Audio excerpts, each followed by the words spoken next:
Good evening and welcome to the Adventures in Lollygagging. I am Aaron. I'm going to be your game master tonight as we return to Free League's Dragonbane. It's been a hot minute since we've seen everybody because once again the holidays have played merry havoc with all of our schedules. However, we're back and we're going to see if I can kill some players tonight. But before we get into that, let's go over a brief recap of what happened the last time we were all together. So the party was continuing to make their way through a cave system looking for three mallard children, Hubert, Dobie, and Lewis. While in the caves, you came across an ancient, sentient, enormous spider named Sakshal. The spider was willing to make a deal with you, however. She would return the mallard children, have the cave entrance on the swamp side collapsed, and tell the party the whereabouts of another piece of the statue of the Dragon Emperor Eladane, which would, of course, bring the group one step closer to finding the demon-slaying sword Umdurman. All she wanted the party to do was to track down a group of orcs that had invaded her domain through an old keep at the other end of the tunnels. They'd been killing her children as they themselves searched for pieces of the statue. So she wanted the party to go, track down the orcs, kill them, and her adult children would follow behind the party discreetly. And once the orcs were killed, they would bring them back so the bodies could be drained. Everybody thought that sounded like a fantastic idea, and we were off to apparently become murder hobos. But my party, being the tricky people that they are, got there, left the spiders behind, snuck in, and parlayed with the orcs. They introduced themselves. They explained what was going on. They met the leader of this orc patrol named Agra, and they came up with a plan to make the orcs look dead, get them back into the main chamber with the spider matriarch, and then kill her. The orcs agreed to this plan as long as if they found a piece of the statue, it was theirs to keep.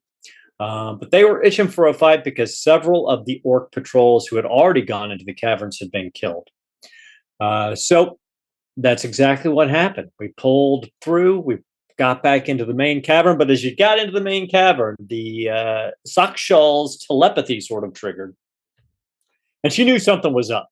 So the fight was on at that point. The adult spider orcs leaving the party to fight Sakshal themselves. And it was a brutal fight. My first chance of almost taking Sir Galahop down. But the party prevailed because they're big damn heroes, and that's what we expected them. The orcs then searched the cavern, not find a piece of the statue because you were there. But they were still very appreciative of your help. And the fact that you were able to kill Sakshal was impressed Agra quite a bit. So she gave you a token.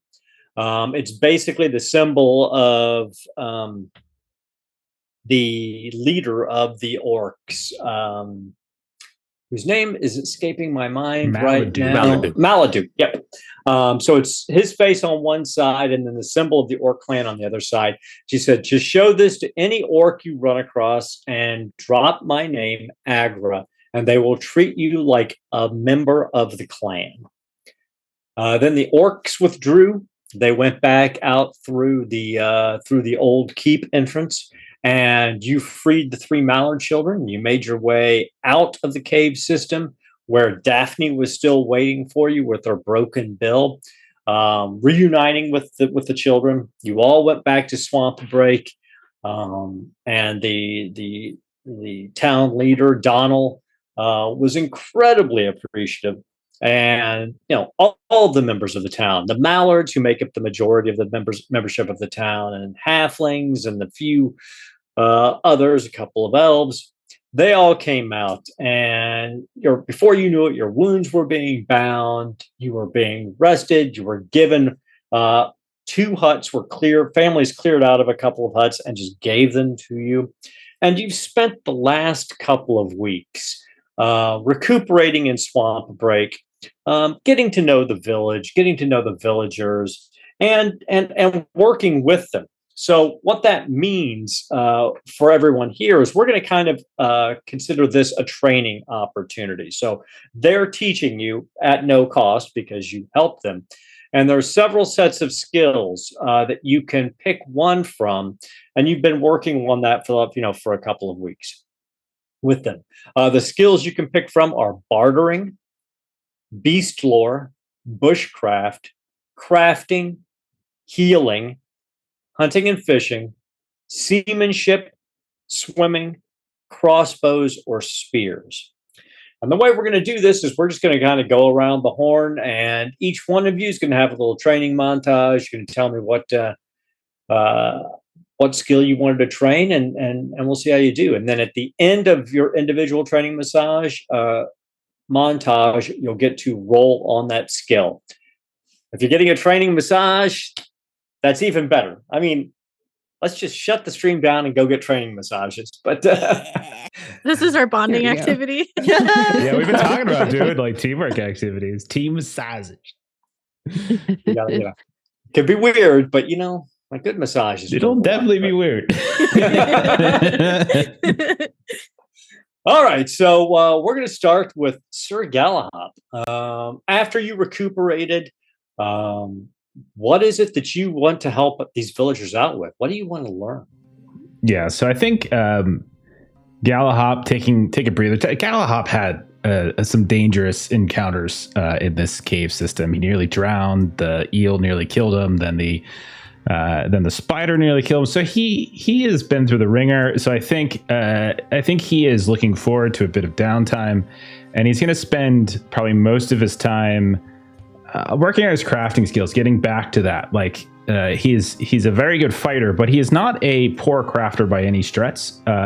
Probably prior to like getting some of the items that he already had, he probably crafted a lot of his own work, a lot of his own gear, and so I think he just kind of wants to get back to that a bit. And so whether it's working on his gear, like repairing all of the scrapes and like replacing some of the damaged parts.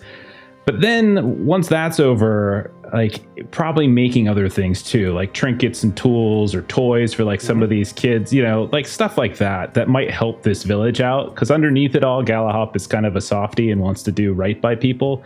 And so I think that's probably what he is doing. He's spending time working on his crafting skills. So what we see then, I think, is Sir Galahop with his gear in his hands and heading through the village. And you know that there is a small smithy here in the village. And as you approach, you see the most burly mallard that you have ever seen. I mean, this guy is jacked. Kind of looks like Popeye if Popeye was a duck. But and he looks like he's banging out the staves for some crossbows as you approach. And so I think Galahop will, respecting the musculature, just wondering if there's anything I can do to maybe give you a hand here. I'm a little bit out of practice. Kind of want to be useful. I don't like sitting around doing nothing. You understand what I'm saying?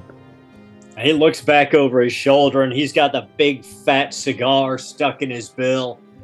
And he squints at you, and he's like, yeah, I'm Bruno. You everybody in the village. Kids. I'm sorry. I couldn't quite understand what you were saying. The cigar was there, so like you kind of broke up. I didn't quite get your name. If you could say it one more time. My name is Bruno. Bruno. Hopefully my internet stabilizes. You speak with strange riddles. I don't really know what this internet thing is. I guess it's like I've been out of the crafting game for a while, so it might be like some kind of new Bard tool or riddle something. of steel. You'll get there. We'll get you there. All right, Bruno. Well, you just point me to whatever you need done, and I'm happy to give a hand, whatever it might be. So he's pointing over, and you see just some iron. He's like, I need this. I need the iron cut for quarrel heads for crossbows. Yeah, I think I can do that. Yeah, okay. Yeah, and so he'll actually start like taking his armor off, because it would be crazy to have that on while he's working. So he'll kind of take his armor off, and then he'll like look around for maybe like an extra like like apron or something, and he'll just kind of get down to it at that point. I think he'll just start working, and it'll probably come back to him like quicker because it's been a while, because we've been on the road moving around a lot. But it'll probably slowly start coming back to him a bit here and there. And you see Bruno looking at your armor. Yeah, we could definitely get this fixed up for you too. You just keep working on those. I'll work on these staves. Then we'll stop for a beer and see what your gear. All right. Well, I like the way you think, Bruno. I like the way you think. So the morning passes of the first day, and come early afternoon, he stops. He's like, and he taps a small keg, pours a couple of beers. He goes, I get this from Outskirt. I have a trader bring this down. This is not swamp swill, so don't tell anybody else about it. So like Rowan, you got your own little connection. Look at you. Look, Bruno. Look at you. You gotta, entrepreneur. I don't maybe like civilization, but every once in a while, there's some nice things about it. Where are you all headed after you leave here? The brains of the party. I got a buddy, Stormhand. He and some of the others are probably gonna make the decision. I don't really like. I'm not really the one for decision making. Like, they just kind of point me in a direction and I just go smash something. That's really all I do. But we trust him. He's the lizard guy. I'll bring him by later. He's the smartest guy I ever met, So wherever he's going, I'm right there with him. Well, I'd love to meet him. I'm just gonna put it out there, though. You'd always be welcome to stay here in Swamp Break. You always got a home here after what you did. So, well, if you ever get tired of the road, come on back to the swamp. Well, that's the thing with roads. You stay on them long enough, they loop back around. So, I'm sure we'll be back once we leave. Especially if you just stay in the Vale, because, hell, it's rimmed around with mountains on all sides. But yeah, they're pretty tall. I don't know if I could hop over them, but maybe one day if I do enough leg day, I might get the ups. You ever wonder what's on the other side of the mountains? I have. When I was a duckling, a young mallard, I thought about going for the mountains, but back then the mists were thicker and there was a lot worse things in the Vale than there are now. Starting to get a little civilized, and I'm gonna be honest. I'm happy that I stayed here in my swamp. It's given me everything I wanted in my life. Well, I grew up in a place kind of like this, like swamps in my blood, you could say. So yeah, I can understand the appeal, But sometimes life and responsibilities, they kind of take you away from things. And yeah, it just kind of looks longingly out at the swamp, because he does this is definitely this is very nostalgic for him. He does feel like he's at home again in some ways. Bruno claps his feathered arm across your back, and we see the afternoon turn into evening, and then the following day, and we find you back in the forge every day, and then by the third day, you're actually staying there with him, getting to know Bruno, and your armor gets repaired, and you help him do his crafting, and you make some toys for for the mallard triplets plus their little friend Junior. But you know that you're getting close to time to leave. So give me that crafting roll. All right. So let me go ahead and put the point in. All right. Here we go. I have a pretty good crafting, so the chances of this going up aren't high, but I like crafting, so. No, I don't increase it, but I think at the very least, like maybe he's not necessarily learning any new techniques, but it's more just like getting back to that muscle memory in a way. Like he kind of has lost it a little bit, and he's like sharpening up, like, or resharpening or rehoning skills that he's already had. Like it's coming back to him, and he likes the feel of the tools, not just the weapons in his hands. I think he kind of likes that. So while Sir Galahop is in the forge with Bruno, truly, what are you doing for the 2 weeks? Is there one of those skills that you wanted to work with? Yes. Truly is going to see if she can't find someone to help her get better at bushcraft. Okay. Hello? Are you there? I need to. I can't see you in the woods, but someone said to come over here. And you see Daphne with her broken bill and Junior come out. And she nods and she signs, and Junior goes, "Yeah, Daphne, she's here. What can we do for you, Savior?" Oh yeah, I like fire, but I need to be better about finding. I've gotten lost in the woods like a lot, and can you help? And he signs something back to Daphne, and she signs back something back to him, and she gives you her feathery thumbs up, and then That's very appreciated. Junior goes, "Oh yeah, we can teach you how to move in the swamps and up there on the outskirts there around that cave, and we can teach you all about the land. We're actually going to be going out for 4 or 5 days doing some foraging, so why don't you grab a bag and come with us?" Okay, yeah. I am very good at everything, and I can do this too. Yes, we will go. So we see you slipping into the swamp. And they're going along, and Daphne's got a long pole, and she's striking through the swamp. Every once in a while, the pole goes pretty deep, and she starts to swim across. And she looks back, signing something, and Junior's like, Truly, can you swim?" Yes. The water is my friend. And he signs back to Daphne, and she gives you her feathery thumbs up. So go ahead and give me a swim check as you go across this deeper part of the swamp. Uh-oh. Sure, it'll be fine. I'm not gonna push the roll. Okay. I'm gonna eat it. So we see Truly start to go underwater, and then you feel 4 feathery arms grab you and buoy you up, and you see Junior behind you, and Daphne is facing you now. Her bill is right in your face, and she's got you, and she's just pulling you along, and basically their buoyancy is keeping you up, and she's just cocking her head at you, looking at you like, you can see it in her mind. She's thinking, do you call that swimming? I don't like the water. And I'll kind of like start producing heat. And their feathers dry, and they actually look appreciative of that. And you get to a more shallow area, and then you're back to wading, and then you get into some of the peat bogs and some of the small islands, and that's where they start foraging for food.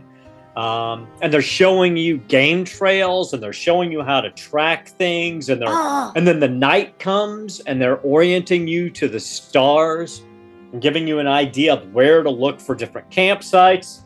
And then on the 3rd night, you've been out, for quite a far. You're far away from. You can't even see the glow of the village at night anymore. And Daphne signs something to Junior, and then he goes, "So Daphne says she wants you to pick the campsite tonight. Oh, I can do that. I'm very good at that. I'm the best. And she said, I'm to help you just a little bit, just in case.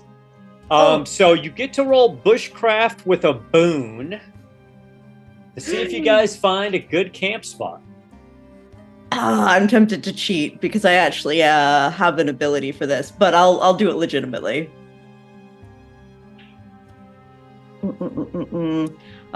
Because goblins get to find camp without rolling. But with a boon...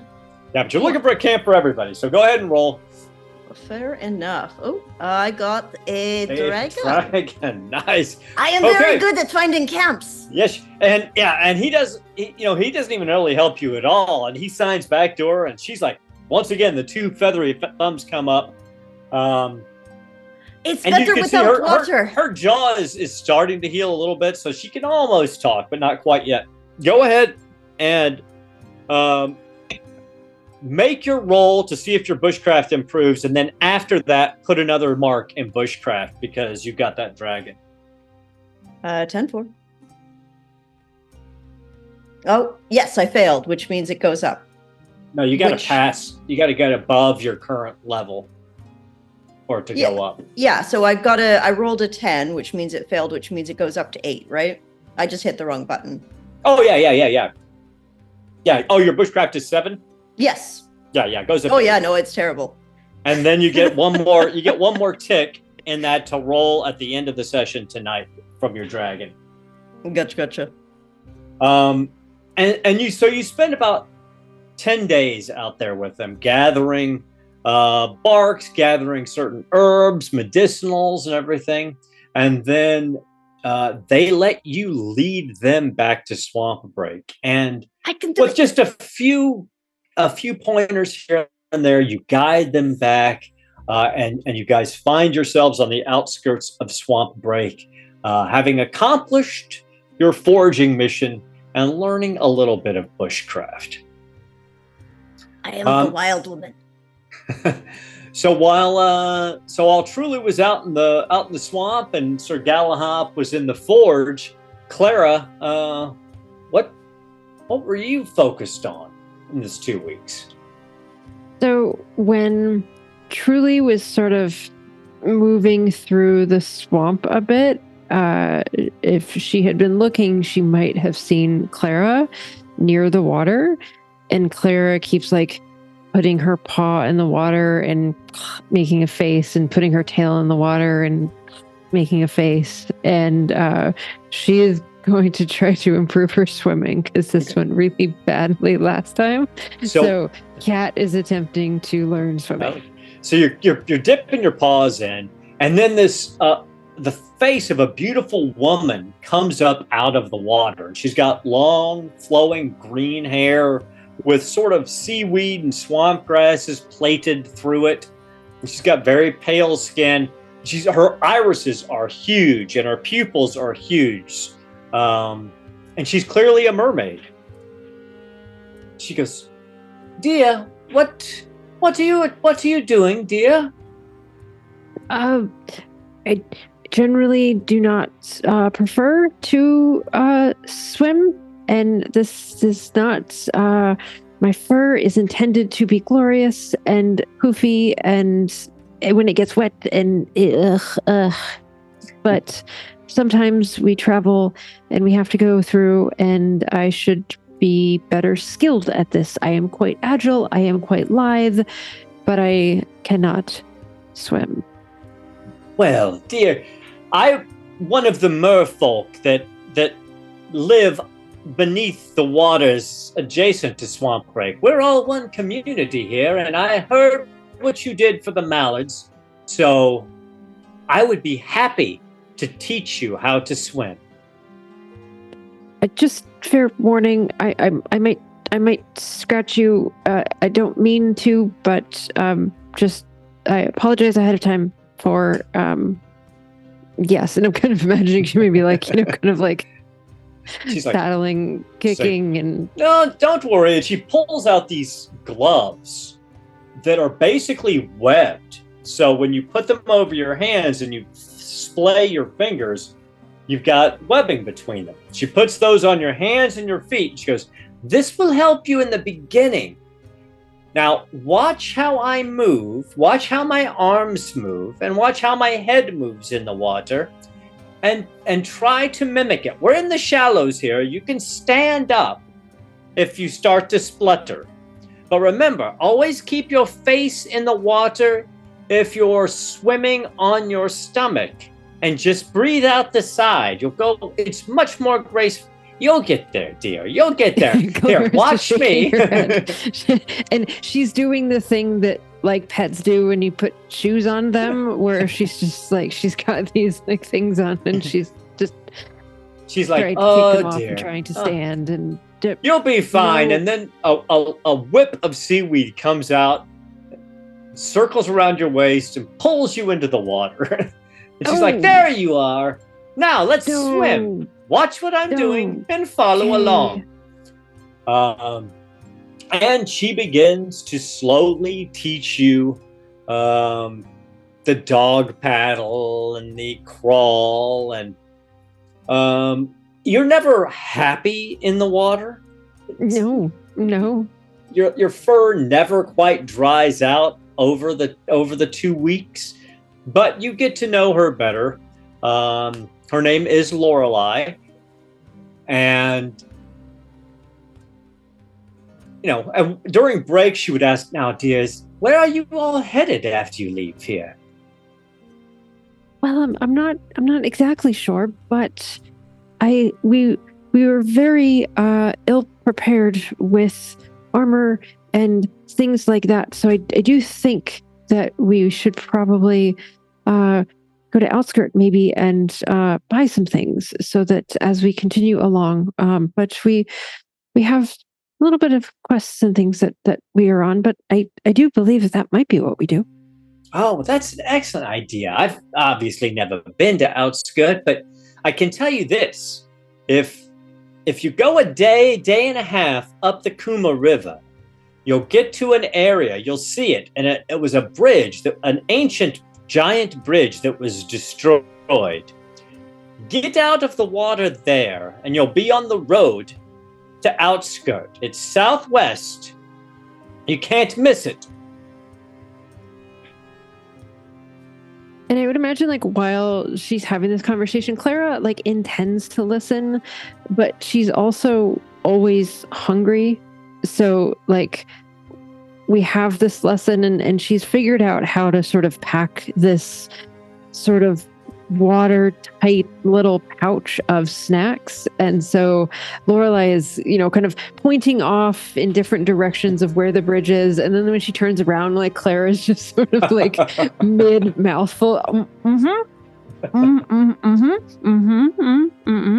And she's like, and then she kind of like reaches into the pouch a little bit. You want some? I'm quite all right, dear. Thank you so much. Thank you so much. We have to wait. Swimming does make people hungry. That is true. And we have to wait 30 minutes before we can swim again, right? No, and she's no, like no, her that's- fur, waiting for it to dry a little bit. Trust me, I spent my entire life swimming, and I eat as well, so you're fine. Well, in fact, let's get Really? right back to it. Really? I shouldn't I wait. think we should practice on swimming underwater now. And Clara just has this, like, You see- she's appreciative, but she just can't get the foul look off of her face. And we see the two of you disappear under the surface of the swampy water. And Clara spends the better part of 2 weeks trying to learn how to swim from Lorelei. So why don't you give me a roll and see how you do? Okay, so I increase my swimming first and then roll. No, you just roll. You're Roll swimming, first, okay. and if you okay, so now your swimming goes up by 1. Yeah, I rolled a You 19. wanted to fail. You wanted to fail. Yeah, you want to roll higher than your current skill level, and then it goes up by 1. That I did. Nice. So your swimming did improve. Learn some tricks. Stormhand, you're watching Clara splash around in the swamp water on the first with a mermaid, even though it was part of the community. What are you doing with your time here in Swamp Break? I'll be looking at the groups going out to hunt or fish, and then just nonchalantly join them on their venture out. You see a couple of the mallards going out on a skiff, and they've got spears and crossbows. And they're like, "Oh, Master Stormhand, it's so good of you to join us. What can we do for you, sir?" You know what they say: give a man food, feeds himself for a day, but teach him how to gather, feeds him forever. I like the way you think. All right. Well, come on out with. My name's Buck the Mallard, and we're going out now. We're going to do some fishing in the morning. And then there's an island further on back. We're going to tie up, see if we can't do a little bit of hunting too. Won't get in your way. I'll help as best as I can. Well, come on along. Carry the extra spears if you don't mind. Onto the barge here, and then we'll get going. And my 8 strength tries lifting spears, and they're a bit heavy for me. He's like, "Oh, you'll be fine. Oh, yeah, just lay him across your shoulders like that. Carry him like, there you go." You find yourself on the barge, and throughout the morning, you're spearfishing with these 2 mallards. The other one is silent, hasn't said really anything to you. A little younger. You think might be Buck's son or daughter. You're not really sure. Gender is a little difficult to determine on a mallard because they're in these heavy leathers. But the morning passes, you catch quite a bit of fish. There's obviously a lot of life in this swamp. And they tie up on the afternoon up into a large island in the middle of the marsh. And they go, "Now we're going to be quite quiet here, all right?" He goes, "You got a crossbow?" Oh, nothing of that sorts. "All right, well, just take a spear with you and keep low. Stay quiet. Do what we do. We'll see if we can't bag us something for dinner." This is a new method for me. I'll give it a try. Go ahead and give me a stealth check. Let's just see how you do. How quiet you are out here with these 2.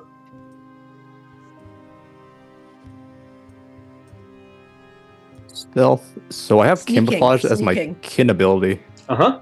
I can get a boon Yep. on sneaking.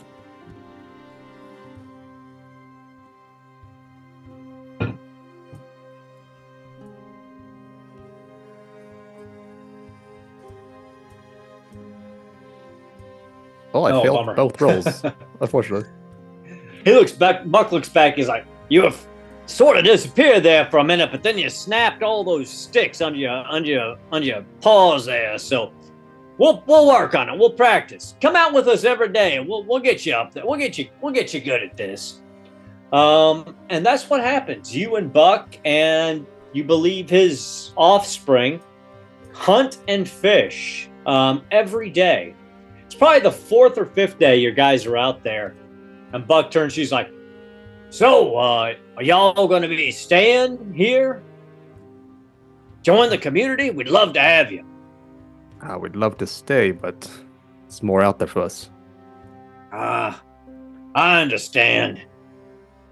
My younger days, I did a little bit of adventuring in the Vale myself, but it was good to settle down after a while. We wish you the best of luck, obviously. And as the days go by, you find yourself successfully fishing. You find yourself assisting in the hunt, beating the bushes and driving a boar out for them to shoot. Go ahead and give us a hunting and fishing check.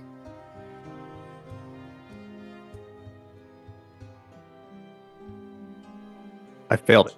Excellent. So your hunting and fishing goes up by 1. Perfect. And then Absu, you're perched on top of the town leader's house. It's like one of the only real wooden structures with a roof.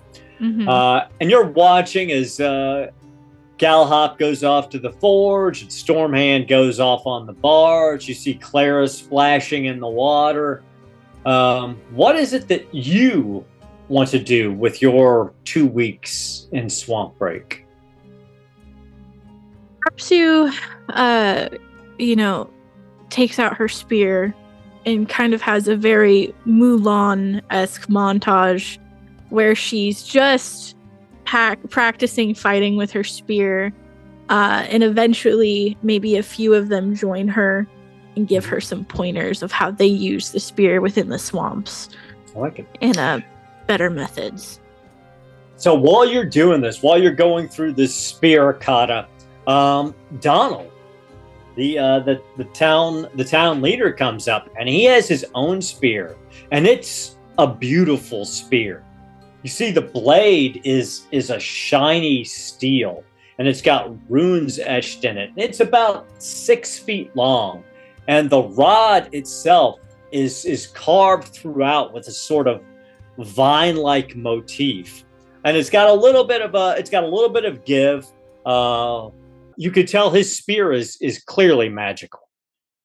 You could see motes of light coming off of the blade as it slices through the air. So our first couple of days, you guys are just sparring, getting a feel for one another.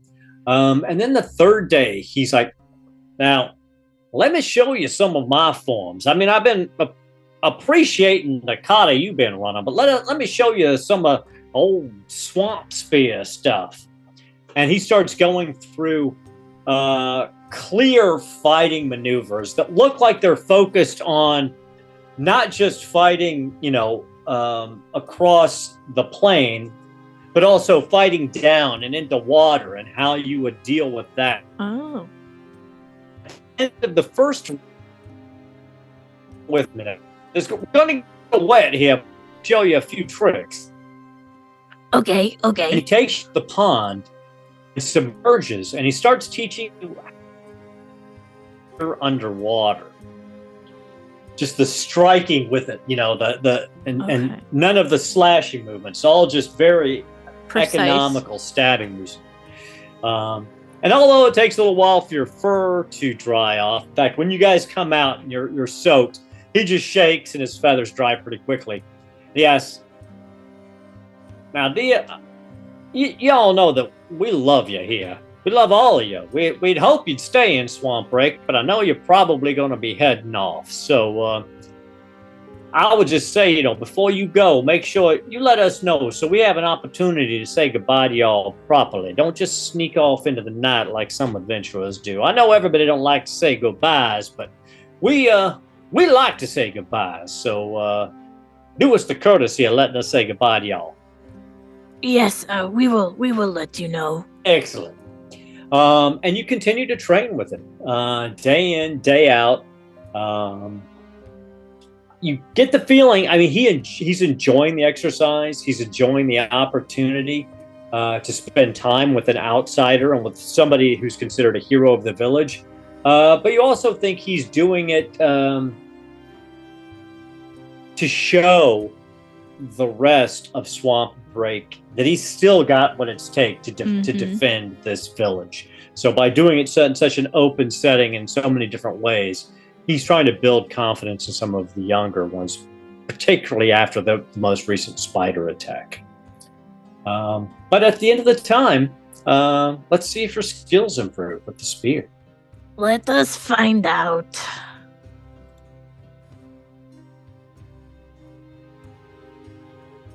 Yes.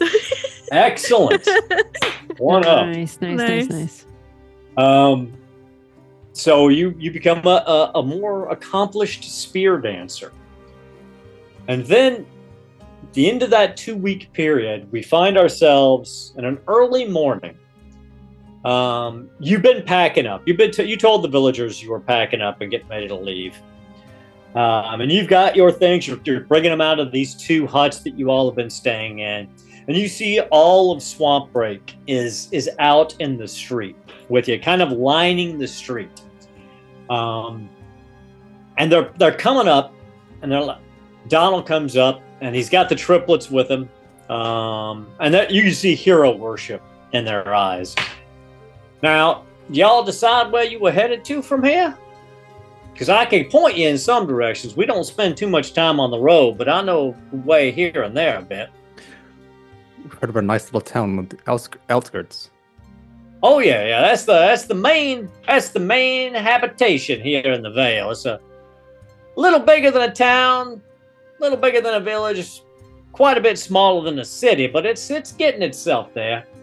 If that's where you're headed, we're gonna load up one of our skiffs, and Daphne will take you up the Kuma River. There's an old broken down bridge about a day and a half up the river from here. She'll pull over there, and then you'll be right on the beginning of the road heading into Outskirt. You just follow that road all the way. You'll get to a crossroads. Just keep on going, and then you'll come to the gate of Outskirt there. And as they're telling you this, they're bringing up additional bundles, and they hand one to each of you. And Donnelly goes, "These are some rare herbs and medicinals, things you could trade in Outskirts. Should get you a fair bit of additional coin as a last thank you for everything you've done. Each one of those bundles is worth 15 gold pieces of trade goods." It's quite generous of you. Well, y'all, this is your home. And y'all worked hard over the last 2 weeks helping us out, beyond the fact that you saved these 3 young'uns here. So we want you to know you're always welcome here. So you come back anytime. Stay with us for as long as you want. And you see, actually, off in the corner of the village, away from the swamp side, more towards the forest side, you actually see. And it's kind of been behind some screens, and you really hadn't known what was going on. You see they're actually building like a longhouse back there. And they go, "When y'all come back, that's your house.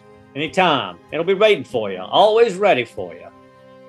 Oh, really? Really? I've never had a home.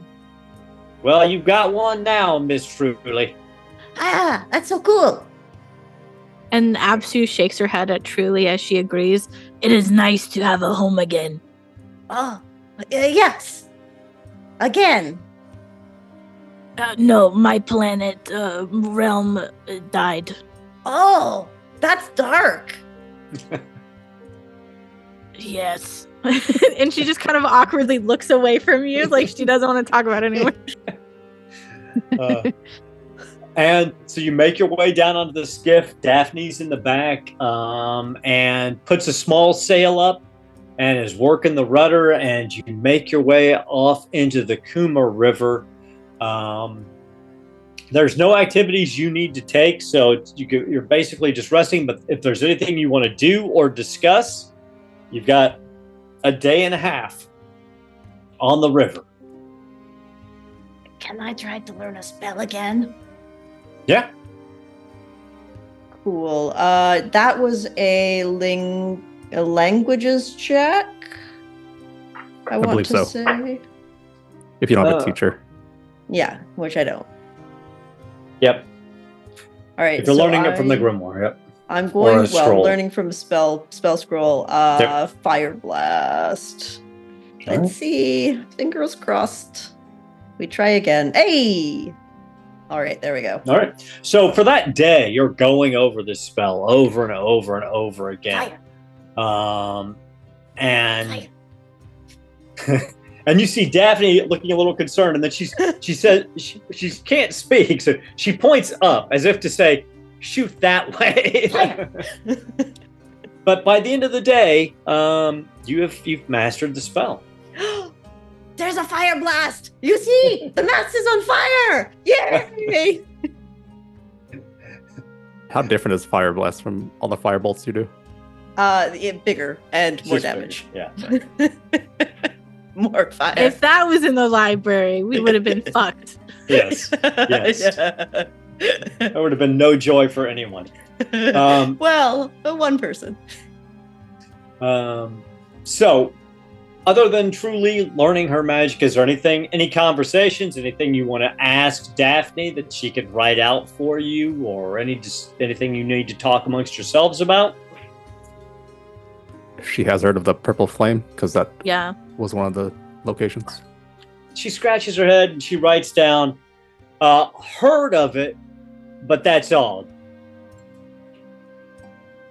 And then she writes outskirt, and then she writes the inn, and says, basically pointing at that, going, go to the Three Stags Inn for information. If she knows more about outskirts, what kind of place is it? She jots down a few things. She says that there's about, from what she's heard, there's 50 to 100 like families living in outskirt now. As far as like for visitors, there's the temple area, which is the center, which is where the temple of Eladane is. Then there's a smithy there. There's like a general store. There's a mill run by, she says, halflings. And then there's the inn, the Three Stags Inn. And it's a village, really.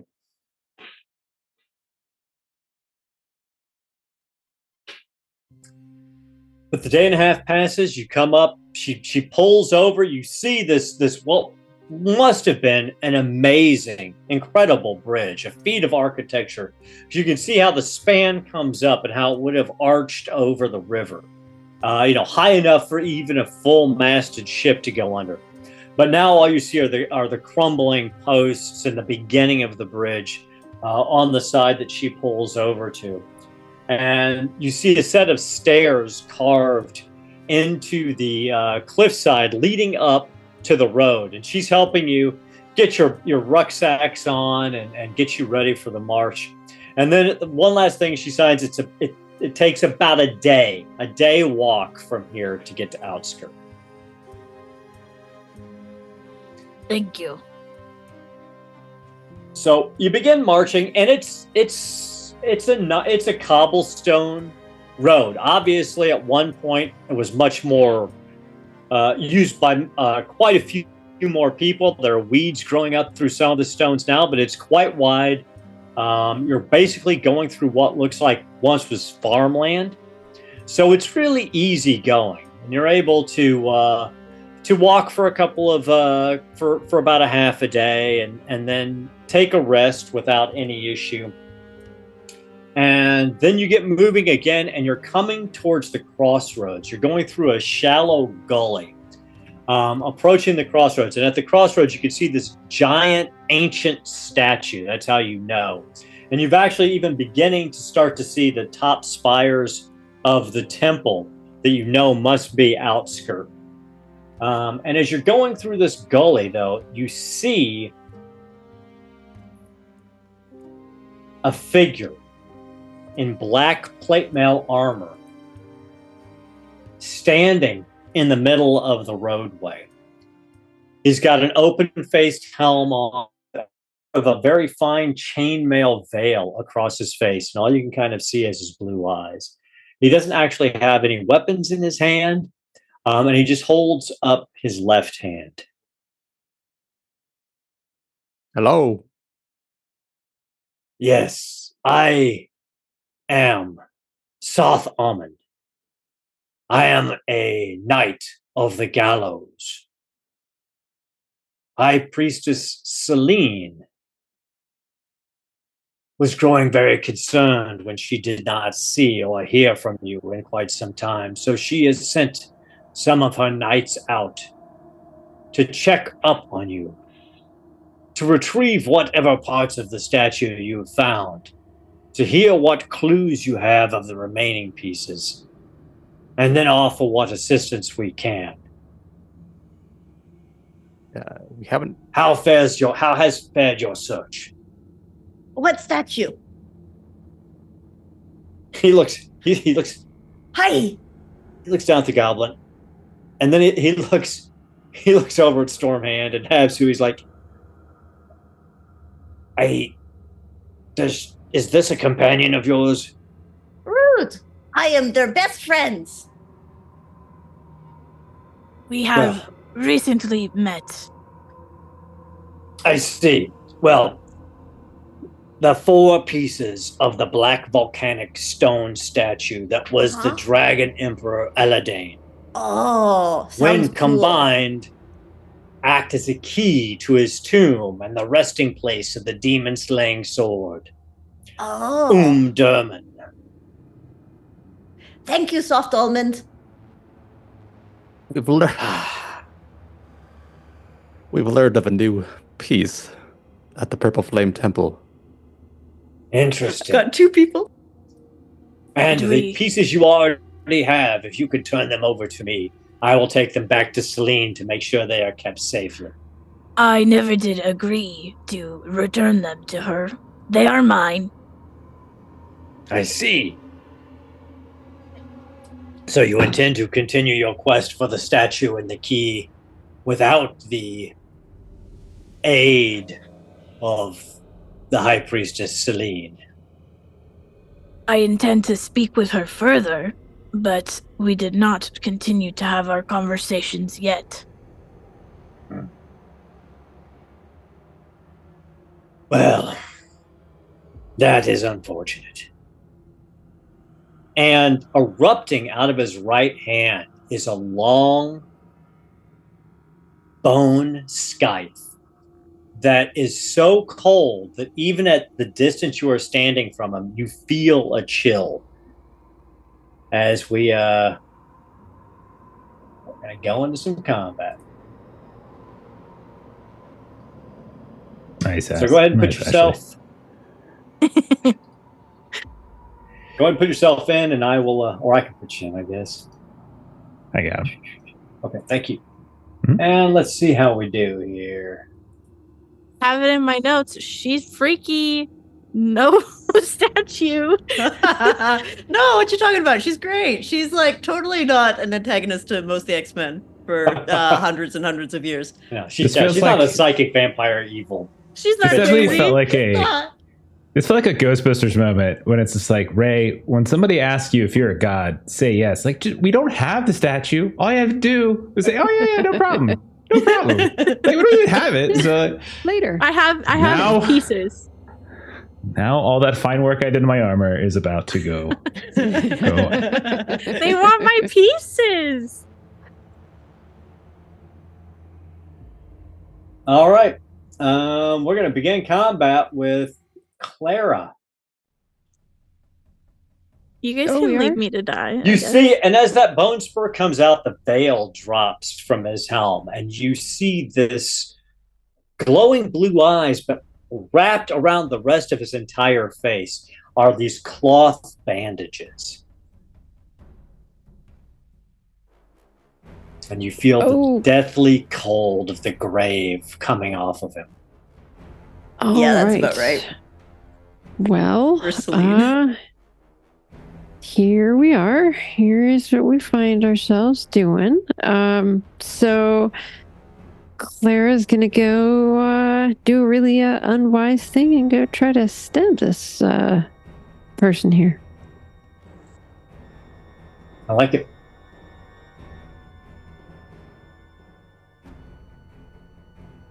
Quick question. We were discussing heroic abilities. Are those things that we have currently, or we don't have them yet? Or we Yes, don't you have do them? have them. You guys have your heroic Okay. abilities, so you.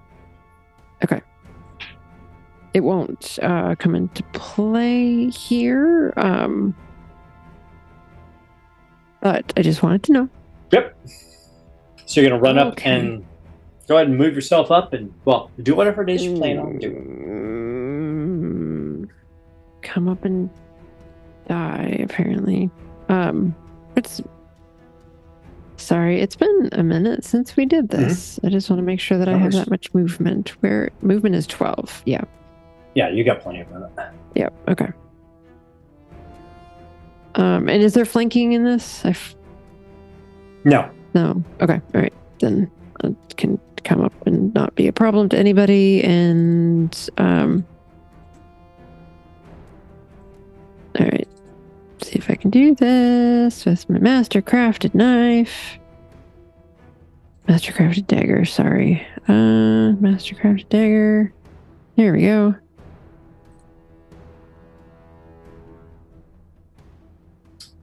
Do you want to push your roll?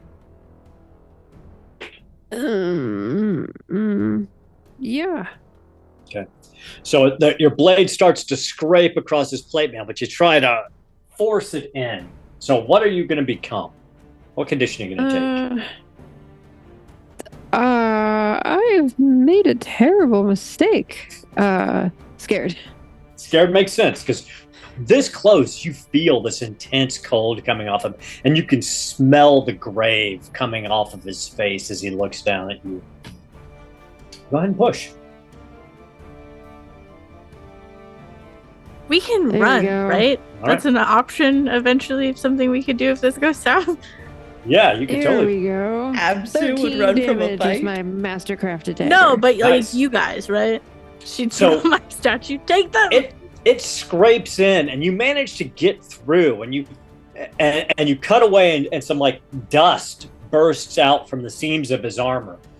You hit him, but you don't think it was nearly as powerful as you would have liked, because his armor seemed to absorb a lot of that blow. Okay.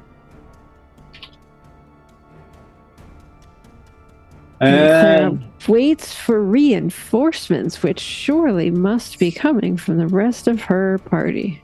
And the mummy then, looking down at you, takes this bone scythe and swipes it at you.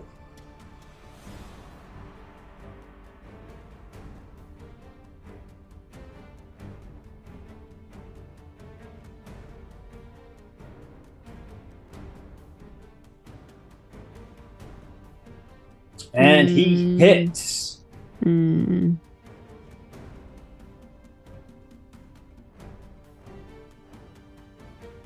Me and I do have a bard's breastplate, which is not, holy crap, there I go. Wow. So you take, what's your armor? 3. 17 Shit. points of damage. And Hey, since everybody. you took damage, I need you to make a con roll. Okay. Uh-oh. No. Do you want to push that? Yeah. I I'm think you did. dazed. This feels. I'm going down. Like 17 is enough to bring me to 0. Oh, to 0? Oh, okay. Then yes, definitely. Yeah, I think Push it for sure. The only 2. one. I succeeded this time. Okay, so the incredible cold that would be ripping through your body now, you're able to shake it off as you fall prone. We'll have to look at those rules here in a second. It's been a few minutes since anybody's dropped. Yeah, and To then I've 0. got my 9 lives thing, so I get a boon on. Yes, on your death Cool rolls. So stuff. that's good. So you guys see Clara rush up, stab into this thing, and then his slices into her breastplate. Through, you could see blood just spurt out. And it's so cold that as the blood spurts out, it freezes in the air and blood crystals fall to the ground as Clara collapses at this thing's feet. Ew! You hear all sorts of awful cat screeching sounds with that. For its next turn, it moves up. And it's going to do a monster attack this time.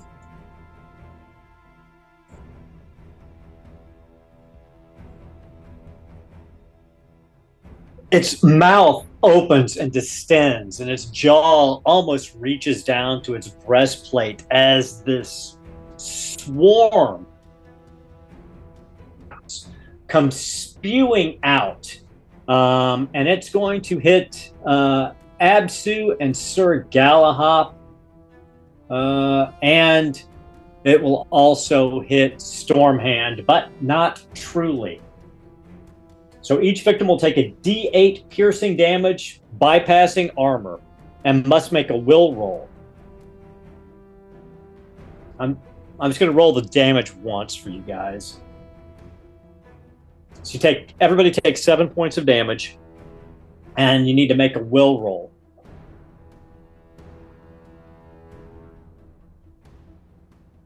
And let me know if you pass. I passed. I passed my will. Excellent. Excellent. So did I. I all passed. Okay, so you guys don't lose your turn. So these flying cockroaches fly across you, tearing at you, their mandibles tearing at you, and their wings are almost like razor sharp and freezing cold. It's like being hit by 1,000 frozen sharp bullets. But it does not freak you out to the point where you start trying to knock them off. So you guys are still up, and in fact, Absu, it is your turn. Stormhand also has bugs. And Absu's gonna stab at him with her staff. Or try to bludgeon him to death with her staff. Do you like a little bit of bludgeoning? Which I forgot to click that. Or, yeah. I'll try it.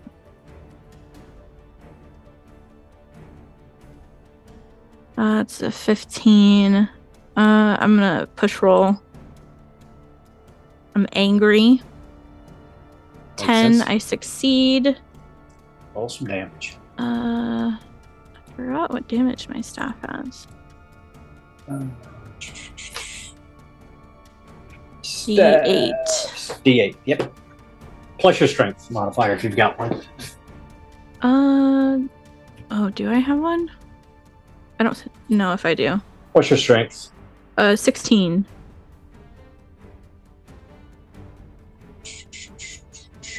Yeah, she got a D4. It's on your D4, sheet, yeah. actually. Yeah. You have one for agility, too. Nice. Okay, so 8 damage with my D4. Or Well, roll the D4. With- Yep. roll the D4. Got it. Yep. 7. 7. So you go up and you smack your staff into this Soth Almond, this mummified knight, and it just boing and rebounds off of the armor. So your staff, because you did not penetrate the armor, takes 7 points of damage to its durability. Oh, okay. So if you go on your so it's inventory, got 9. yeah. So it is durability. not broken, but it's Yeah. you hear it crack. Okay. And that brings us back to the mummy. He is going to. Well, all right. Let's see.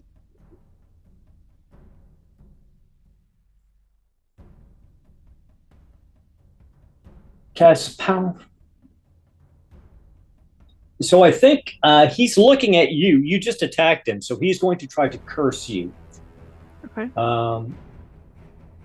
You need to make a fear check with a bane. Okie dokie.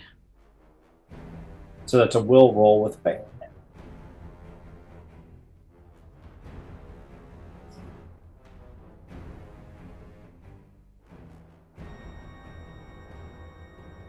Do you wanna push it?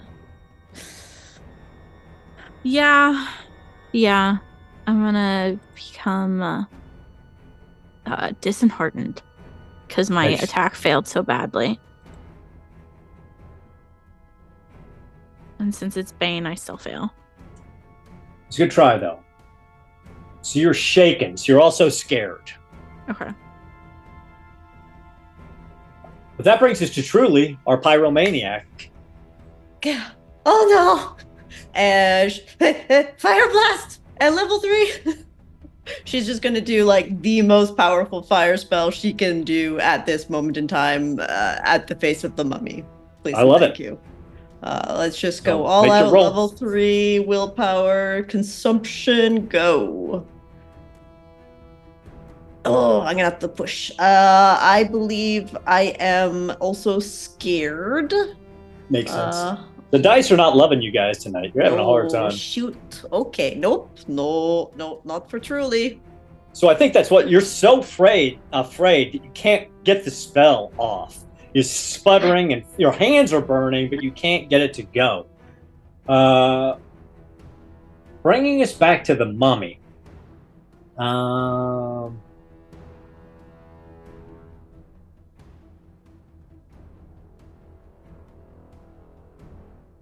We'll go with it. So he saw what you were trying to do. So his mouth opens again, and you understand this is an ancient necromantic language, and he's cursing your entire line. You feel it pulling at your soul. Go ahead and give me a will roll with Bane. And if you already have a Bane because of a condition, you get a double Bane. Oh. I do, so a double, so extra, and I'll do an extra 1 on that. There we go. That should be right. Success. Amazing. With 3 dice. Amazing. So you feel this fear washing over you, but it just can't take hold anymore. It just can't take hold. Now we're back. We're up to Stormhand, though. The would-be god. And undead. It's unnatural to this world. And I'm going to channel or cast a little banish towards it. Nice. Talk to us about banish. Yeah, so demons and undead are a violation of the natural order. So the spell inflicts 2d8 damage on such a being, and then each additional power level increases by another d8. And what power level are you going to throw? Yeah, I was wondering if there's a cap on power level. 3. 3, okay. 3 at the moment. I'll max it out at 3 then. I like it. So I'll gesture towards it. Bandages unwind. Dust to wind. Your curse is rescind. And then just a little gust blast shockwave comes out of me towards him. And I'll roll animism first. Mm-hmm.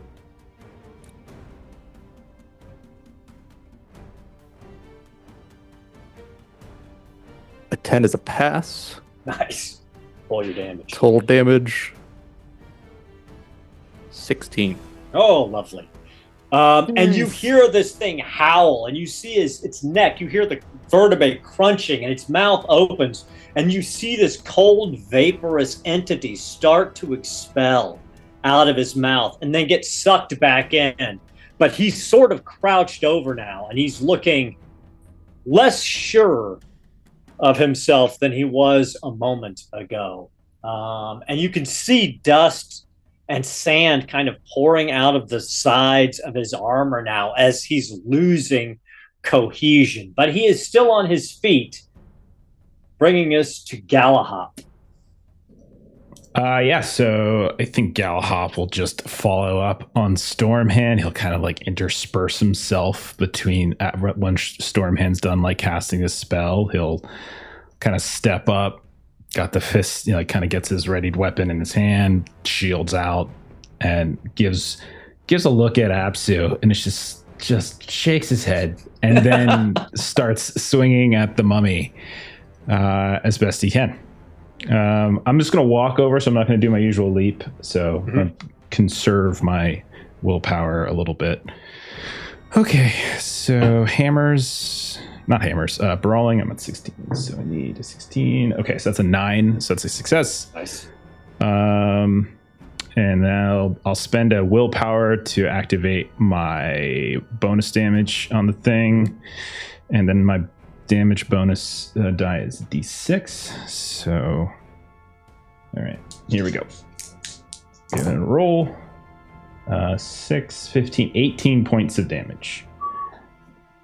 Nice. You see his armor, absorbs a little bit of that. Sure. But definitely a bunch got through. And what happens is into the breastplate of his plate armor, and it dents. And then the uppercut just continues up, and you hit his helmet off of his head. So his armor goes down by 1 point as you've knocked his helmet off of his head.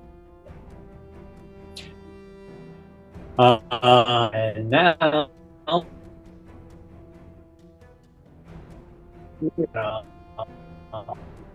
Is it Clara? Did we come back around to the It's top? every round you redeal And initiative. reroll. Everybody? Redo the cards. Every I round you got this. re-roll. Oh my god, the mummy's all 4. Oh, Got the top 4. We had to. No, No, it Okay, was a never lag. mind. There was a lag with it. Yeah. Okay, Absu, you're up first.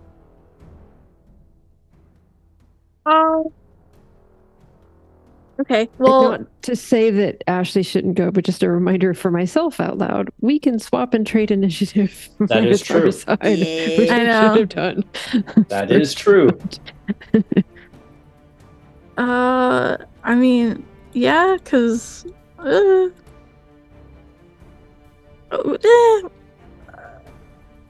it's does anybody You're want to a go? You're a damage dealer. You do your damage. Kinda. Get We'll up in try. there, girl. We'll try. Give your damage. It's fine. Yeah. Since I'm here, I'm gonna, and I haven't moved. Before I absolutely destroy my staff, I'm gonna try to deal a massive blow. Nice. So I'm gonna attempt to strike with my staff. Blow is Absu's new heroic ability. So we're going to see it for the Yes. first time here. I love it. Hopefully. That's bad. That's a demon. That's a demon. Okay. Or you're gonna roll the demon. I can potentially increase. No. See, just like Let's you, roll a- damage dealer. Roll a d6 for me, Absu. God. This is how my whole week has gone. A 6. Oh. I hear you. Yeah, it's been a week. Yeah. Roll It's been a for week. What am I rolling? I didn't hear you. Roll damage without your strength bonus. So just the base damage of the weapon. Okay, so D8 without my strength bonus. 4. Do I get what my happens- massive blow? Oh yeah, roll. That's true because you did say you were using that. So roll your massive. So I get another Damage as well. D8. Another d8. Nice, so 2.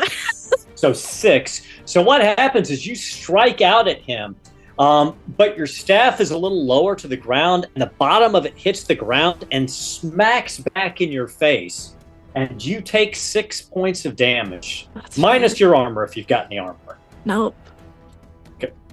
That's why we were going to outskirts so that we can get Get armor. Yeah. I'm almost out. I'm almost down. Brings us to Truly. Truly would like to switch with Galahop, even though Galahop is very slow, because I think that is the smart decision at this time. Very slow. Yeah, I know. I've gotten to 10. You 2 rolled rounds a in a 10 row. two turns Yeah. in a row. Yeah, it's rough. Okay. Sure. Okay. Galahop's mean, like, again- I run and leave Absu. Galahop leaps up to the top of the gully and starts walking away. See ya. Goes back to He's Swamp carrying Break. Stormhand in a princess carry. Gets Like, into you a know buddy what? I got cop an invitation drama. to stay here. Yeah, with Bruno, we open up a little shop together. My tracker just lost his mind, but I remember the order. So go ahead. Okay. Go ahead and make it.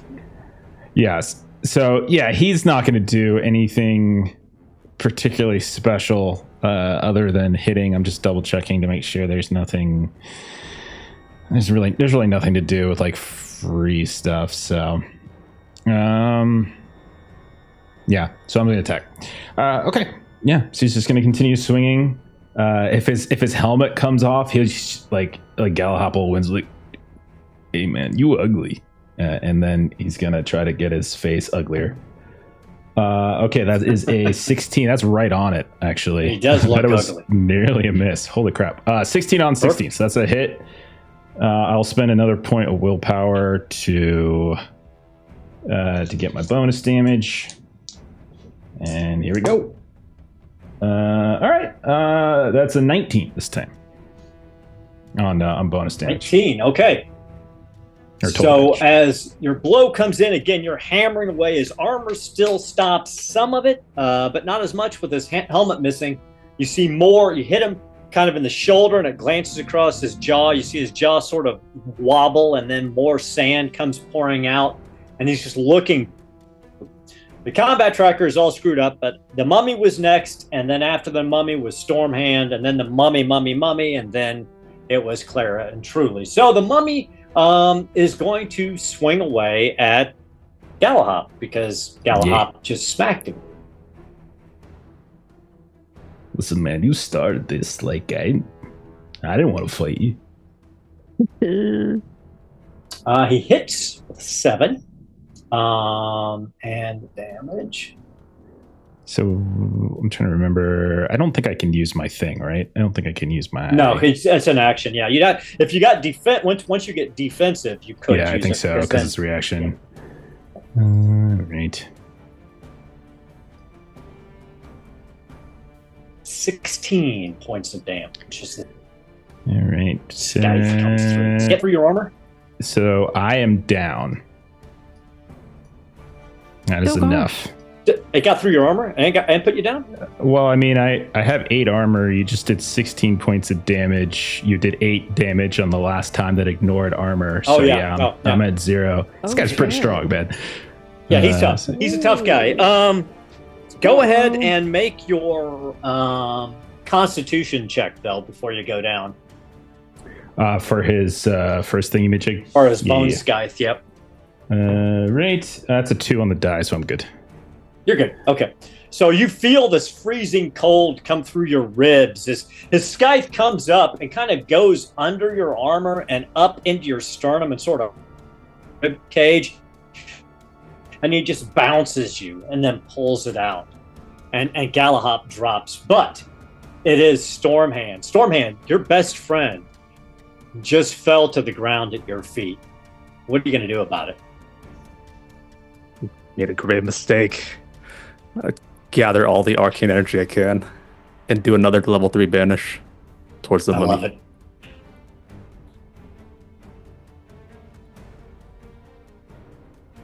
Also heal at the same time. I don't have Roll willpower damage. for that, but I Okay, passed fair the enough. test. Damage. Not bad, another 16. Describe what it looks like when you destroy Soth Almond. So, the air around me gets all cold, grows heavy. Spiral runes start floating around. And this crackling, just otherworldly sound emits from me, flying towards the mummy. And then a little vortex with those symbols go around him, and he starts disintegrating to dust until he's I like left it. no more. And as he's spinning away, you just hear his voice. Selene has seen your treachery. And do not think that this is the end, for undeath can always be called back in the hands of a great necromancer. And then he disperses. That brings us to Clara, who needs to make a death saving throw. Okay, and so because of my 9 lives. 9 lives ability, I get a boon on this. So that is a success. Excellent. So you're down, but you're not dying yet. Truly, you're up. You see Galahop and Clara on the ground bleeding. Oh, But the mummy knight is gone. Truly will quickly look at Stormhand and Absu, both kind of next to Galahop. I'll go for the distance, and she is going to try to get over to Clara. I seem to have all tokens selected, so I cannot individually move my token. But she goes up there, and then she would like to try to do a heal check. Go for it. Cool. My healing, by the way, Melissa, is not good, but I am the best at it. you But of are course the you are. best. You're the best at The everything. best. Oof, yep. Oh. Let me Do you put wanna some push dirt it? in this wound. It's good to packing. Insulation. Do you want to push that Yeah, I as probably... you pack dirt into her wound? She is exhausted Oh. at this point. There is a 9, which is still a fail. It's a good try. So you're packing dirt in it. You're getting a little bit of the mummy's dust in. You found a couple of the bandages that were tied around his face, and you're trying to use them, but they smell really funny, so you're not really sure how. Really, we have band-aids from. What are you doing? I'm fixing it. I'm fixing it. So, Mm-hmm. and you see Galahop and Clara are still down. What would you like to do? Can I do a healing roll, or Yes. if Stormhand wants to do Either like, one a of you. healing Either one spell? of you, yeah. Yeah, I've got one healing spell. I can spend my leftover 2 willpower. We do also have healing potions, I believe, for the most part. Absu, I gave you. I have one, yeah, mine. still. Yeah. So I'll go check on Galahop while he's laying there Okay. limp. All right. Put my hands on him. The residual arcane energy still flowing around, directs towards his wounds. And those light up and get healed a bit. Let me cast it first.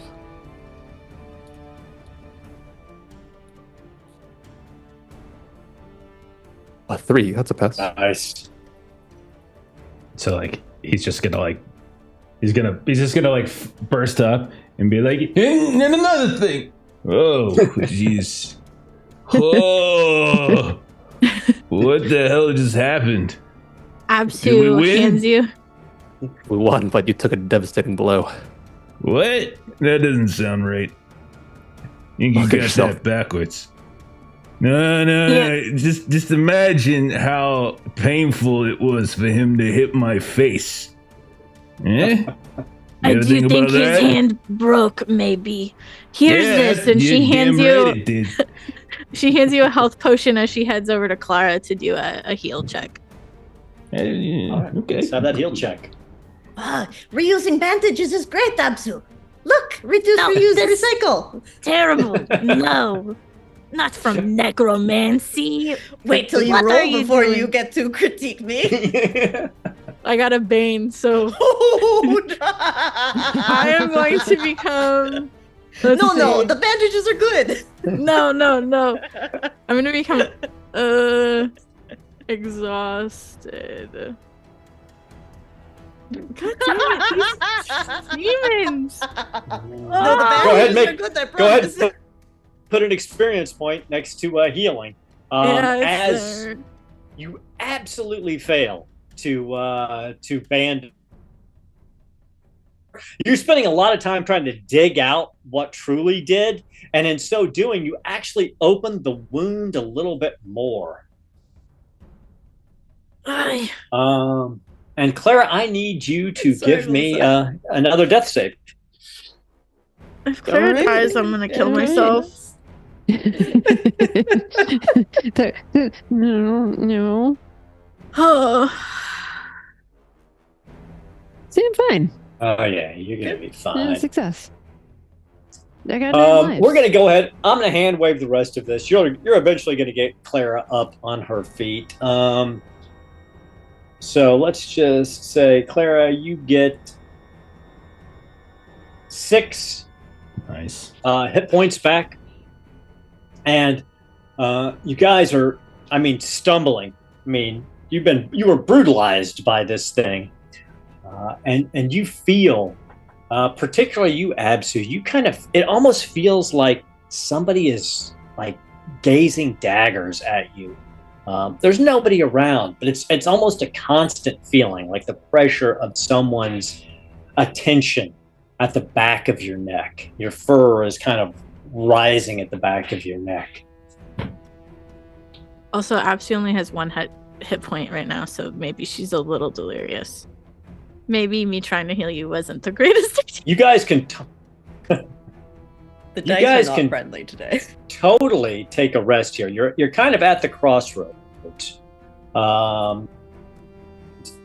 So you're not in civilized land, so you could stop at the crossroads at the base of the statue, pitch your tents, spend the rest of the day there, get a full rest in, and then go into outskirt in the beginning of the following morning, if you'd like. What kind of what kind of day is it? Sorry, I didn't. How I'm not sure far if you away mentioned is that. outskirts? Outskirts is 2 shifts from where you're at now.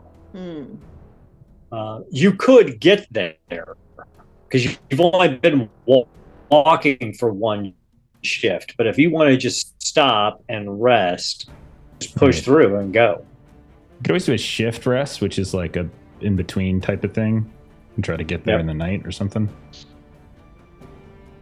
It's up to you. Because you get How would you all guys wanna lost do it? HP and willpower. So Well, not shift rest. What's it called? What's the mini one? The stretch one. stretch that's rest just a is D6. Stretch 15. rest.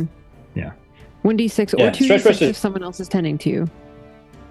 But And that means that 16. person isn't resting. So Right. Well, to be fair, I can tend some of the because if you want the risk, because I did not take any damage. but if you do want to wait, do an entire shift, 6 hours, you fully recover willpower, hit points, and lose all your conditions. It's up to you. Because we want to push through after stretch. Okay. Yeah. I mean, if we still got like 2 shifts left in the day, if it's like still a lot of light out, it seems kind of odd for us to just suddenly pitch our tents up here. So I would say we do a stretch But, yeah. and then push it Yeah. a All right. little bit at least. We will So be you guys very careful. hunker down for about 15 minutes, and everybody gets a D6 hit points back.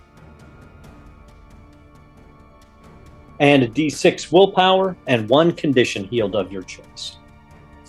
As a reminder, if you have your trinket with you, and while you're resting, you're using your trinket to remember its importance to you, you can heal a 2nd condition during your rest.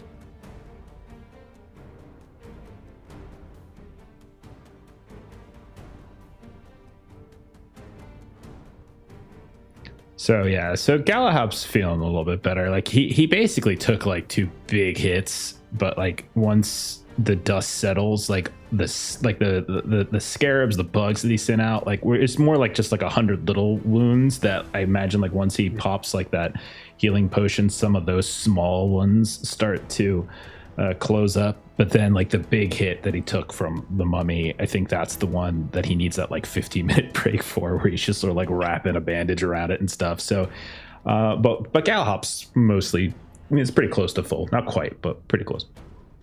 Yeah, took a hit from the scarabs as well, but that's healed nicely. But my willpower from spending all that arcane energy hasn't really recovered, so I'm pretty tired from that.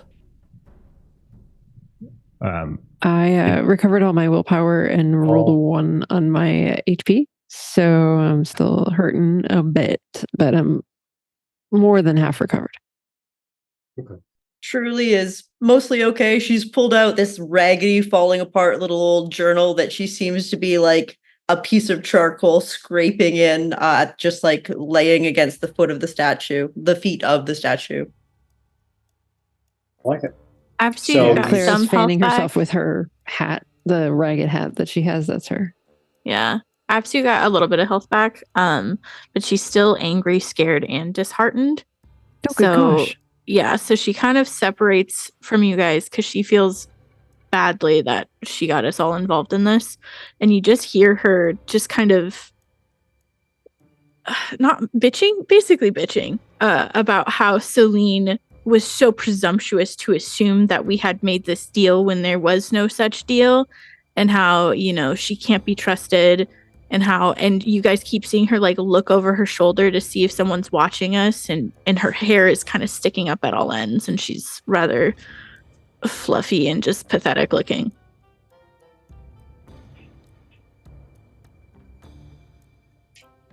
I'm trying so hard not to make Celine X-Men jokes because you are very spot on about her personality and her presumptuousness.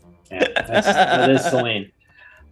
So you spend 15 minutes bandaging yourselves up and refocusing and just catching your breath, and then you start down the road again, and you walk for about 4 hours, and you don't see anyone. But then the closer you start getting to outskirts, you start to see a few carts here and there, a few people walking towards the city. Not many, but civilization, and it's been a while. I mean, Swamp Break was its own type of civilization, but you can already start to smell cooking fires and animal dung and urine and roasting meat and all of the things you associate with living in basically a frontier village. As the second shift comes to an end and you get closer, you are actually approaching the palisade wall. So you see a crude palisade of sharpened logs that winds itself around the entire settlement. It varies between 8 to 10 feet tall. Most of the logs are pretty close together. There are some that have a few spaces between them, but not really enough for anything to get between it. As you come closer, you do come to the gate. And this has 2 stone towers on either side and a full gate with a heavy double door. And as you approach, you hear a voice call down from the top of the wall. And this is early evening now. So, I mean, the sun is beginning to set. You there! What's your purpose in Outskirt? We're paying a visit. Paying a visit to who? Armor. We need armor. They went down, and they went down, and we need armor. We're looking to stay at the Three Stags Inn, if that's all right. We're just passing through, really, doing a little shopping, that sort of thing. So I'm assuming you got coin then? We got enough, I think. Yeah, we got enough. We have items to trade. Traitors! Well, why didn't you say so? Open the door for... And the gates swing open, and you see a man standing there, probably in his late 40s. He's got long brown hair and blue eyes. He's wearing a sort of a large cloak over studded leather armor. And he goes, "Well met. I'm Hardy, captain of the guard here in Outskirt." The god, what are you guarding from? Everything. I mean, you came through the Vale, right? Griffins and goblins. Feral goblins, no offense. Oh, Orc raiders. Undead. Dragons. We've seen it all here in Outskirt. We faced undead ourselves on the way up. Well, you'll be safe behind the palisade walls. Is there anywhere I can direct you to? As my friend here said, the Three Stags. Ah, you want to go to the Stag. Okay. Well, your best bet is when you get out, go east. The village sort of loops around. Just follow the trail around. You'll go past the north gate. Keep going. You'll see a large 2-story building. That's the Three Stag. When you get in there, just tell Varnhild that I checked you through, so she'll treat you right. Easy enough. Before leaving, Galahop was like, "What was this you said about orcs? What's going on?" I mean, for the most part, most of the orcs who come through are pretty civil. All the ones that are part of Maladuk's crew are, they've got a job to do, and they're like any other mercenaries. But there are some more savage orcs that live up in the mountains have gone. I don't like to use the word feral, but they're aggressive. And they believe anything they're strong enough to take is theirs. So occasionally they've been known to come at the palisade walls a couple of times, giant wargs, but the walls have held. There's never been enough of them to really cause a problem. It's more like they were just pissed off and wanted to vent. Yeah, I can kind of understand that. And he looks at Apsu. And then he's like, "All right, well, thanks for the information, Captain. We appreciate it. Anytime. So just head on around that way, and you're bound to run into it. Biggest building in Outskirt, except for the temple itself. And as you go through the gate and look up, you can see right through the gate is a long stone staircase going up to the temple complex, and you see this giant stone dome at the top. It's obviously ancient, and it's huge. And then you hear a Hardy behind you. Go ahead, close the gates. Do we know who's the temple to? Eladane. It was to Eladane, the dragon emperor Eladane.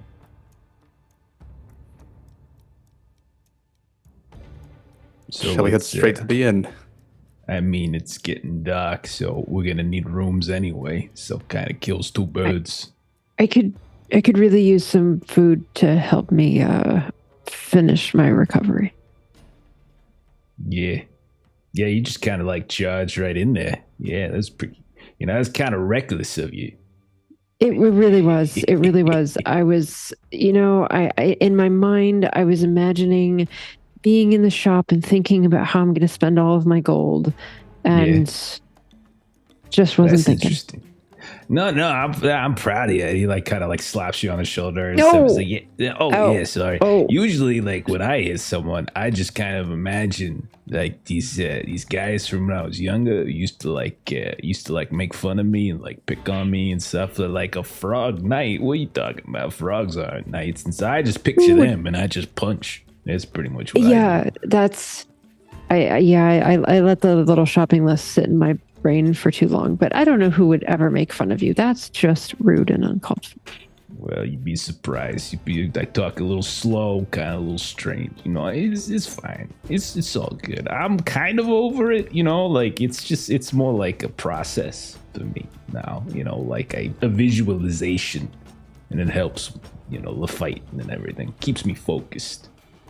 I didn't really say anything, but when Lorelei was teaching me how to swim, I think some of the little ducklings were hanging out and having quite a laugh at the water-drenched version of me coming out of the swamp. But it's okay. I guess that's what the youngins do. That's just what they do. Yeah, they're just little kids and such. It's fine. Hey, good on you for like, shoring up like your weaknesses and stuff, and like, trying to improve and everything. It's good. It's good on you. Good on you. I still hate water. I don't know why you're crazy. Water's phenomenal. Like, I'm not the best of swimmers because I tend to like just sink to the bottom, but like it's refreshing, I like to feel it on my skin.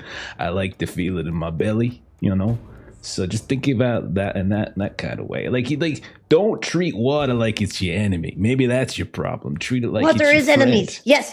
Well, it's not really an enemy. It's just kind of like misunderstood. No, it's not. I mean, it's what you really got to be worried about is all the little monsters and such that are in the water. That's what you should be scared of. Yeah, because they'll come up, they'll eat you. You'll be floating around in water, think everything's fine. All of a sudden, you feel something tugging on your foot, and then boom, you're just dragging. Never go in water. Never go in water. Oh no, it's fine. It's fine. It's fine, but you mentioned belly, and I could use some food in that belly. Have we made our way there yet? You're walking around and you're approaching the north gate, and you see a group of clearly thugs in an alleyway right south of the north gate, and in front of them is a mallard with dark green feathers and red eyes, wearing a cloak with his hood up. And you hear him say, "Oh, what do we got here? New scum in the town. What do you... Do you see these? Do you see these freaks, boys? Look at them. Wait. There's not a civilized species among them. My God, they stink." Oh, you talking to me?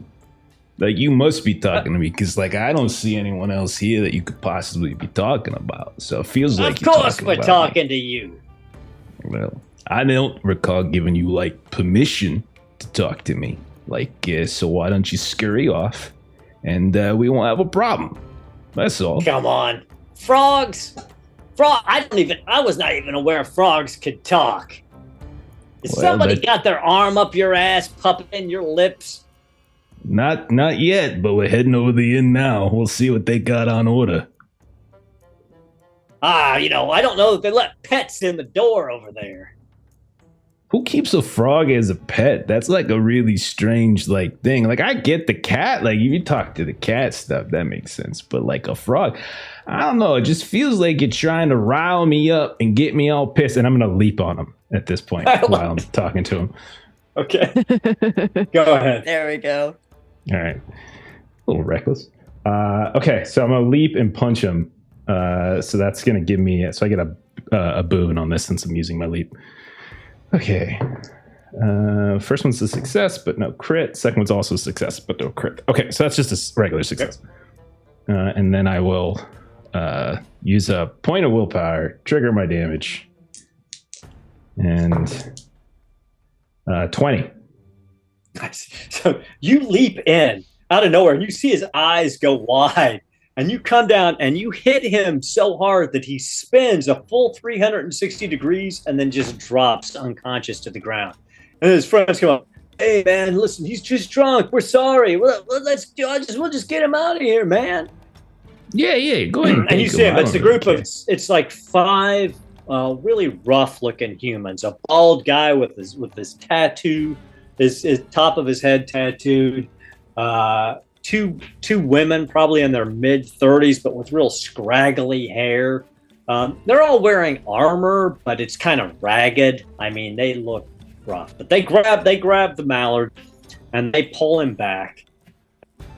And then they're like, "Hey, he didn't mean nothing by it. He was just drunk." No, he meant something by it, but you can still take him. It's fine. If he wants to do it again, we're at the 3 Stags Inn. I'll be more than happy to kick his ass a second time. And they pull him off, and you come around the corner and find yourselves at the entrance to the 3 Stag Inn. It's an impressive 2-story building with a massive thatched roof and half-timbered walls. Outside the door hangs a red sign that says 3 Stags, beer, bed, and food at heavenly prices. And you can hear cheery voices spilling out. You hear music. You hear some singing. You can smell roasted boar and honeyed mead. And there's a glow as night finally falls on the outskirts. Now this is an inn. Give me your finest. As you walk in, you see a woman in her early 40s. She's got long brown hair, pulled back in a nice braid, blue eyes. She's dressed very well. I mean, for a frontier village. And she smiles, and her smile is radiant, and it lights up her entire face. She slaps her hand down on the bar, and she goes, "Well, I do believe this is the first time I've seen y'all in my establishment. Are y'all just coming out?" Hardy checked us in. "Well, first round's on me then, darlings. Have a drink on the... and then we can talk about what you need." And she goes, "Now let me see here." And she pulls different drinks out. Mugs in front of some people, glasses in front of other people. And they are the perfect drink for each and every one of you. She has a gift, and she's selected exactly what you need in this moment to feel as happy as you can, even in the amount of pain.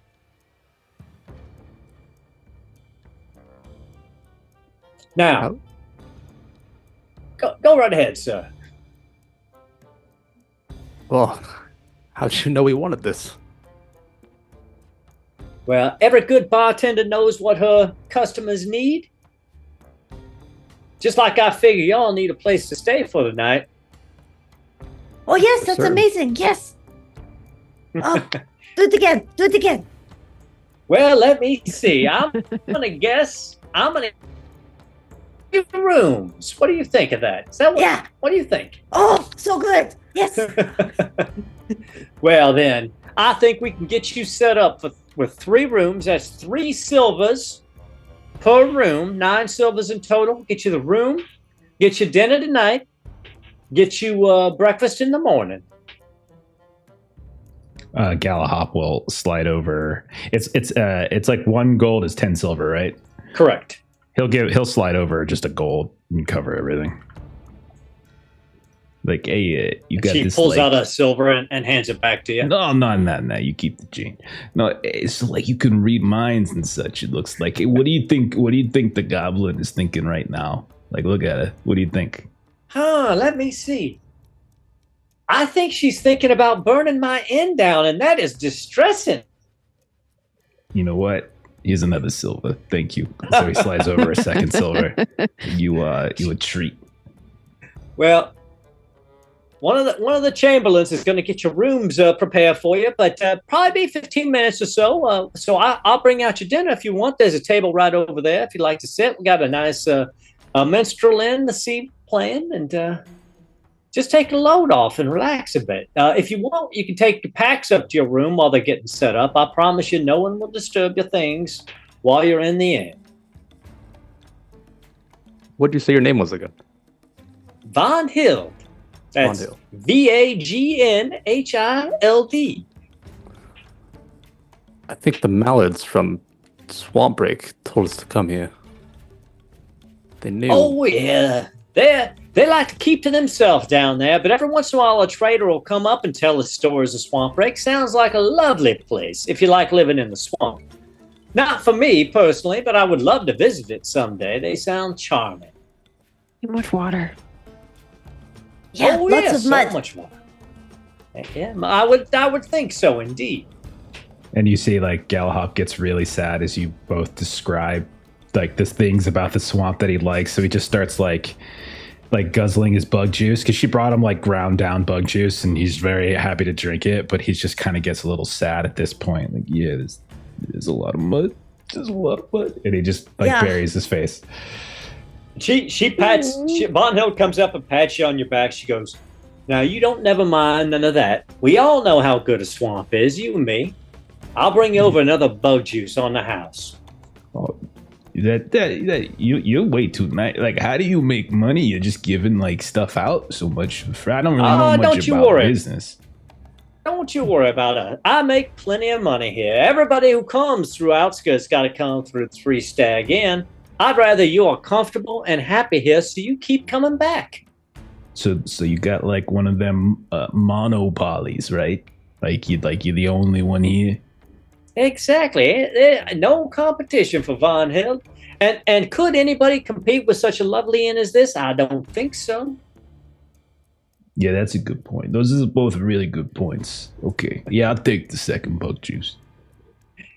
She brings that over, and dinner comes out to the table as you're able to put your feet up, take your packs off, relax in true safety, feel the warmth of the fire, enjoy the music of the minstrel, knowing that you'll be sleeping in feathered beds tonight. And then in the morning, you'll have an opportunity to explore Outskirt and perhaps find some more information about your mission to find the rest of the pieces of the Statue of Eladin. We're going to go ahead and stop it there. We're just a few minutes shy of our normal time, but I think it's a pretty good stopping point. So thank you to my players for playing tonight. Thank you for everybody who's watching live or anybody watching later on YouTube. We really appreciate it.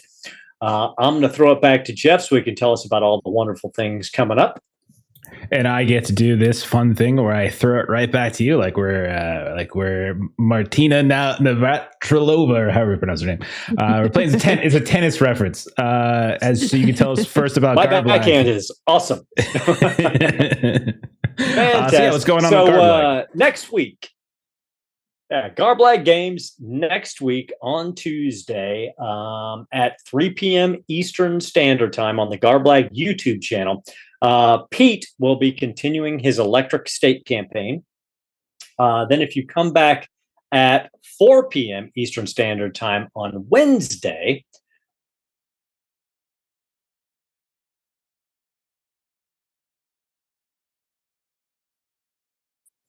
and we will be doing character creation.